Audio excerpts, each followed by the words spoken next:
সম্মানিত আজকের অনুষ্ঠানের সম্মানিত সভাপতি এবং অতিথিবৃন্দ, আজকে জুলাই অভ্যুত্থানের প্রথম বর্ষপূর্তি উপলক্ষে আমরা বাগাতিপাড়া উপজেলা এবং পৌরসভার সম্মিলিত উদ্যোগে যে র্যালি আয়োজন করেছি, এইটা জুলাই স্পিরিটের প্রতি বাংলাদেশ জাতীয়তাবাদী দলের একটি কমিটমেন্টের পরিচয়।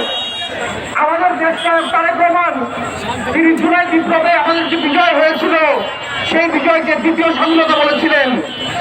বাংলাদেশ জাতীয়তাবাদী দল যেভাবে বাংলাদেশের স্বাধীনতা দিবসের অনুষ্ঠান পালন করে, ঠিক একই রকম মান মর্যাদা নিয়ে আমরা এই দ্বিতীয় স্বাধীনতাকেও আজকে পালন করেছি। তার মানে বিএনপি বলে সেটা করে। অন্যদিকে যারা নিজেদেরকে এই অভ্যুত্থানে আহত হয়েছিল, সেই আশা আকাঙ্ক্ষা বাস্তবায়িত হয় নাই। আপনাদেরকে মনে রাখতে হবে, এই আকাঙ্ক্ষা বাস্তবায়ন একমাত্র করতে পারেন তারেক রহমান, বাংলাদেশে নাই।